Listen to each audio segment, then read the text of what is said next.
بسم اللہ الرحمن الرحیم۔ السلام علیکم ورحمۃ اللہ وبرکاتہ۔ حوض کوثر کیا ہے؟ ہمارے نبی کریم حضرت محمد صلی اللہ علیہ وآلہ وسلم کو روز قیامت ایک حوض عطا کیا جائے گا جس سے کفار کے علاوہ تمام اہل ایمان سیراب ہوں گے، اور یہ مرحلہ پل صراط سے گزرنے اور جنت میں داخل ہونے سے پہلے ہوگا۔ جس شخص نے اس حوض سے ایک گھونٹ بھی پی لیا وہ اس کے بعد کبھی پیاسا نہیں ہوگا۔ اس حوض کی چوڑائی 1 مہینے کی مسافت کے برابر ہے۔ اس کا پانی دودھ سے زیادہ سفید اور شہد سے زیادہ میٹھا ہے۔ اس حوض کے ارد گرد آسمان کے ستاروں کے برابر پیالے ہیں۔ اس میں 2 نہریں کوثر سے گزرتی ہیں، ان کا منبع جنت ہے اور شاخیں میدان محشر میں ہیں۔ حدیث ثوبان رضی اللہ عنہ میں آپ صلی اللہ علیہ وآلہ وسلم نے ارشاد فرمایا، میں قیامت کے دن اپنے حوض کے پاس ہوں گا۔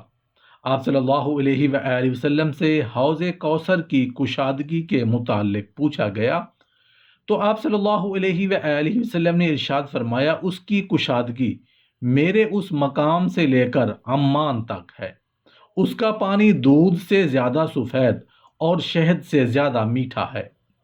اس میں جنت سے 2 نہریں، ایک سونے کا ایک چاندی کا گزرتے ہیں۔ جس سے اس حوض سے ایک گھونٹ بھی پانی پی لیا وہ اس کے بعد کبھی پیاس محسوس نہیں کرے گا۔ حضرت عبداللہ بن عمر رضی اللہ عنہ کی حدیث میں آپ صلی اللہ علیہ وآلہ وسلم فرماتے ہیں، تمہارا میٹنگ پوائنٹ میرا حوض کوثر ہے جس کی لمبائی چوڑائی برابر ہے، اور اس کی مسافت ایلیا سے مکہ تک کی مسافت سے بھی زیادہ ہے، اور ان دونوں کے درمیان 1 مہینے کی مسافت ہے۔ اس پر ستاروں کی مانند کثرت سے پیالے ہیں۔ اس کا پانی چاندی سے زیادہ سفید، اور جس نے اس پر آ کر پانی پی لیا وہ کبھی پیاس محسوس نہیں کرے گا۔ اسی طرح ہر نبی علیہ السلام کا ایک حوض ہوگا، جبکہ صالح علیہ السلام کا حوض ان کی اونٹنی کے پستان ہے، جہاں سے ان کی امت میں سے کفار کے علاوہ صرف اہل ایمان کو سیراب کیا جائے گا۔ ایک اور حدیث نبوی صلی اللہ علیہ وآلہ وسلم ہے، میرے حوض کی درمیانی مسافت عدن اور عمان کے برابر ہے۔ ان کے دونوں طرف مجوف موتیوں کے خیمے ہیں۔ اس کے جام ستاروں اور مٹی مشک کی مانند ہے، اور اس کا پانی دودھ سے زیادہ سفید، شہد سے زیادہ میٹھا اور برف سے زیادہ ٹھنڈا ہے۔ جس نے اس سے ایک گھونٹ بھی پی لیا وہ کبھی پیاسا نہیں ہوگا۔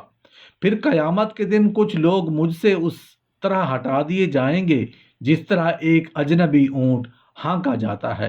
میں کہوں گا آ جاؤ، لیکن مجھ سے کہا جائے گا کہ آپ نہیں جانتے جو کچھ انہوں نے آپ کے دین میں یعنی اضافہ کیا۔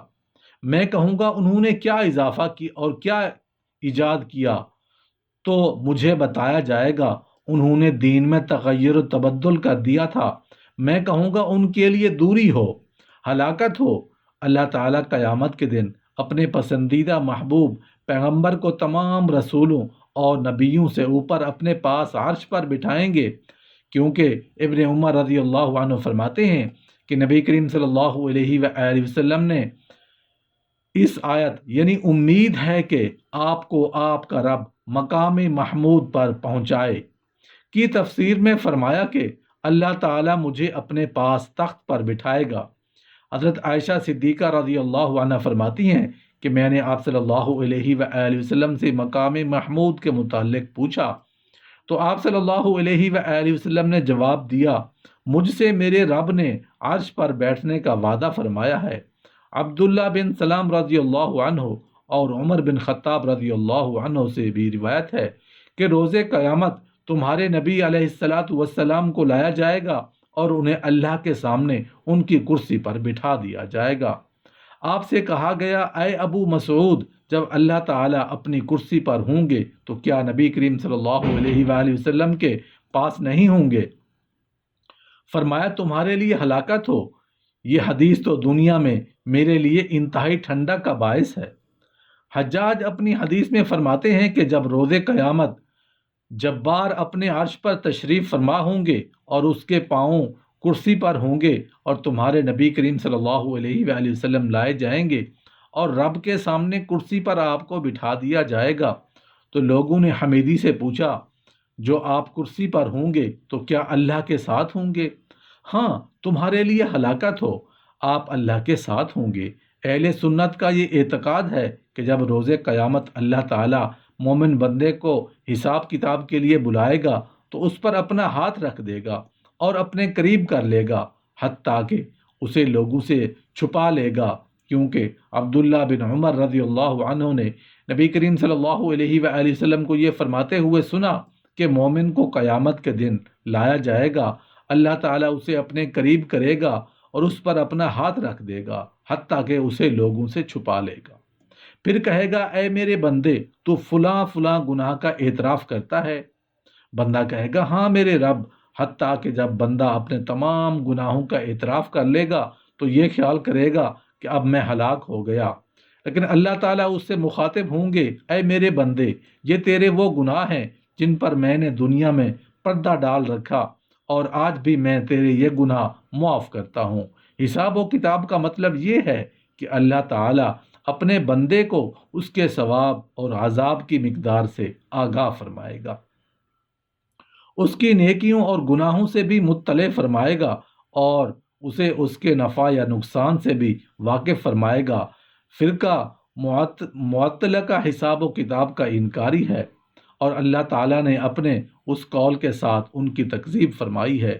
ہماری ہی طرف انہیں لوٹنا ہے اور ہمیں پر ان کا حساب ہے۔